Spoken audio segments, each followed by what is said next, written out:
बहस पर बोलने का मौका दिया। मोहतरम जनाब, इस ऐवान के 75 साल के पार्लिमानी सफर की तकमील पर हम बहस कर रहे हैं। मैं सबसे पहले अपनी जानिब से खराज अकीदत पेश करना चाहूँगा मौलाना हिफ्जुर रहमान साहब को, जो पहली और दूसरी पार्लियामेंट के मेंबर थे, मेरे कायद सालार मिल्लत सलाहुद्दीन ओवैसी को, सुलेमान सेठ साहब को और मौलाना बनातवाला साहब को। जनाब मोहतरम, इस ऐवान की नाकामियों का भी जिक्र हमको करना जरूरी है।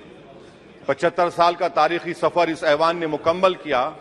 ये ऐवान एक इमारत नहीं है मेरी नजर में, ये ऐवान इस वतन अजीज का एक दिल है, जो बाहर जो गरीब और मजलूम अवाम की तकलीफ को महसूस करे, इसीलिए मैं इसको दिल कहता हूं। मैं आपके सामने 15 मिसालें पेश करूंगा जहां पर इस ऐवान ने अपनी नाकामी का सबूत पेश किया। एक उस वक्त जब दिल्ली की सड़कों पर सिखों की नस्लकशी की जा रही थी। एक उस वक्त जब 6 दिसंबर को बाबरी मस्जिद की शहादत हुई। आ रहा हूं भागलपुर, जिसमें रेशम के कारोबार को खत्म किया गया, मुसलमानों को दफना दिया और वहां पर फूल गोभी उगना शुरू हो गई। एक उस वक्त नाकामी साबित हुई जब मुजफ्फरनगर और गुजरात में नस्लकशी की गई। एक उस वक्त सर जब हम देखते हैं कि मुंबई की सड़कों पर इंसानियत का नंगा नाच हुआ। एक उस वक्त जब इस ऐवान में टाडा पोटा का काला कानून बनाया गया, यूएपीए का कानून बनाया गया, आफ्सपा का कानून बनाया गया, जिसको 1 साल के लिए बनाया गया था। 58 में हम 2023 में आ गए।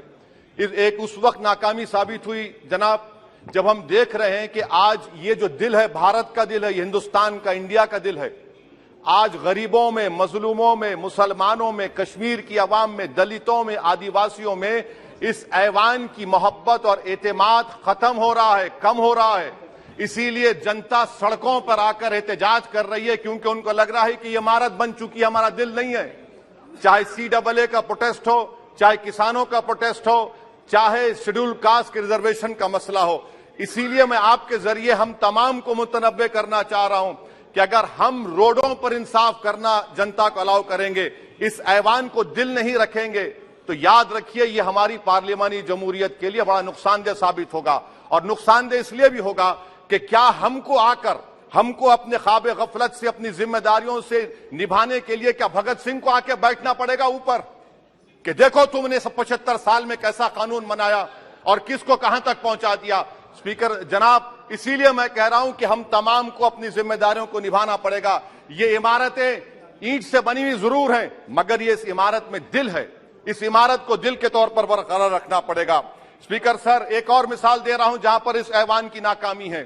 सर, अब तक लोकसभा के कितने 899 मेंबर कामयाब हुए।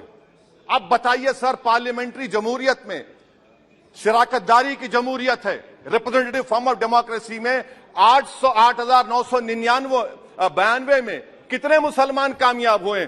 कितने सर? 520, जबकि 1070 को इस ऐवान का मेंबर होना चाहिए था। कितना डिप्रीविएशन है सर, कितना डिप्रीविएशन है? 92% डिप्रीविएशन है।